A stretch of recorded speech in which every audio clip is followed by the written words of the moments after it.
All right, let's get straight into it. If you're looking to absolutely nail those diet and nutrition questions in your GCSE PE exam, then you've come to the right place. We're going to break down everything, and I mean everything you need to know. You know that moment, right? You see a massive 9-mark question on something like micronutrients and your brain just freezes. Total blank. Well, that feeling, we're going to make that a thing of the past. And trust me, you are not the only one who feels that way. So over the next few minutes, we're going to completely flip that script. We'll turn that confusion into some serious confidence and build up a toolkit so you can handle anything the exam throws at you. See, here's the thing. It's one thing to know the facts, but it's another thing entirely to know how to use them. It's kind of like an athlete. They don't just know the rules, they apply their skills on the pitch. And that's our goal here, to get you exam fit. Okay, so where do we start? Let's build our foundation. First things first, we're stocking up our toolkit with the big three, the macronutrients. These are, without a doubt, the cornerstones of any athlete's diet. So what are they? Just think of them as the main fuel types for your body's engine. We're talking carbs, proteins, and fats. The name macro kind of gives it away, right? It means large, so you need these in pretty big amounts. Now, with carbs, it's absolutely crucial you know the difference between the two main types. You've got your simple carbs, think fruit, even sweets, that give you that super quick instant energy burst, perfect for, say, a 100-meter sprinter. But what if you're a marathon runner or playing a full 90-minute football match? No way. That's when you need the complex carbs, the pasta, the brown bread, for that slow, steady release of energy. Okay, next up, protein. This stuff is the secret weapon for any power athlete, a weightlifter, a sprinter. I want you to think of protein as the ultimate repair crew for your body. Every single time you exercise, you're actually causing these tiny little tears in your muscles. Protein is what comes in, patches them up, and rebuilds them even stronger than before. And we can't forget about fats. They get such a bad rap sometimes, don't they? But they are absolutely essential. For a long-distance, moderate-intensity stuff like a marathon, fats are your best friend. They're the deep energy reserve your body taps into when the carbs start running out. All right, let's pull all that together. This little cheat sheet here, this is your golden ticket. Look at how each macronutrient is perfectly matched with the type of athlete. Honestly, if you take away just one thing from this section, make it this. This is exam gold. So all this food we're talking about, it all comes down to energy, which we measure in kilocalories. For an average person, these are the general numbers. But, and this is a big but, this can change massively. It all depends on your age, your size, and most importantly, how active you are. An elite athlete, they could easily need double this. Right, so we've handled the big guns, the macros. But what about the little guys? The nutrients that are just as vital for performance, even if you only need them in tiny, tiny amounts. It's time to talk about the mighty micronutrients. I like to think of these as your body's behind-the-scenes support crew. You know, the mechanics, the engineers, all the people making sure everything runs like clockwork.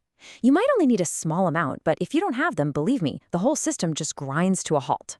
Okay, now check this out, because this is where it gets really interesting. It's like a domino effect. If you don't get enough micronutrients, you're more likely to get sick. If you're sick, you can't train. And what happens when you don't train? You lose fitness. That's that principle of reversibility we talk about. It's a whole chain reaction, and it all kicks off with these tiny little vitamins and minerals. So we've got the fuel sorted, right? The macros, the micros, but what about the engine's coolant? Let's talk about something so simple we often forget it: hydration. Now, you might think, oh, I'll just have a drink when I'm thirsty, but it is so much more than that. When your body starts to get dehydrated, some pretty serious things start to happen. Things that can completely undo all of your hard work and training.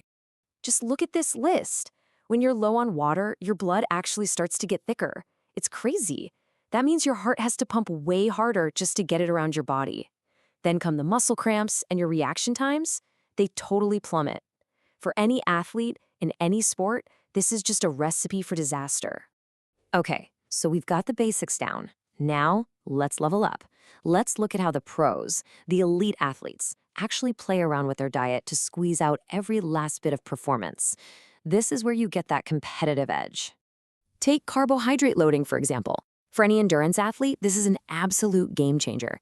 It's a super simple 3-step process.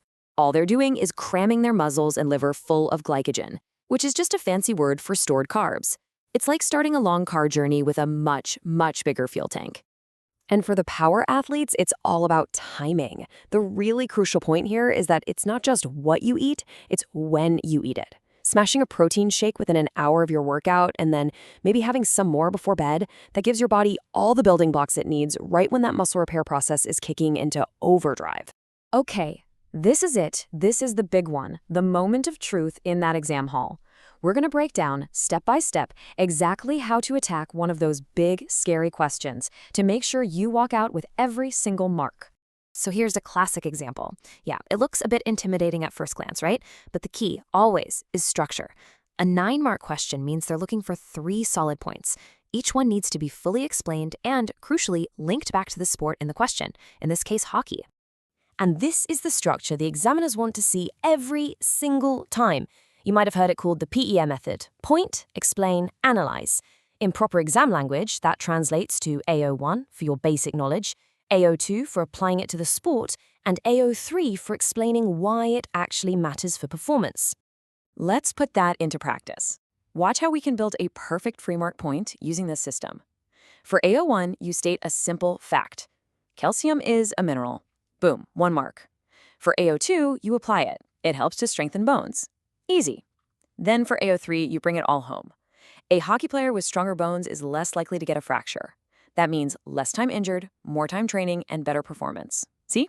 Simple, logical, and that's your 3 marks in the bag. Okay, now it's your turn. Have a go yourself. How could you build 2 more points for this question? Think about iron. What's its job with red blood cells? And how does that help a hockey player? Or what about vitamin A and vision? How important is that in a super fast-paced game? Just follow that AO1, AO2, AO3 structure, and trust me, those 9 marks will be yours.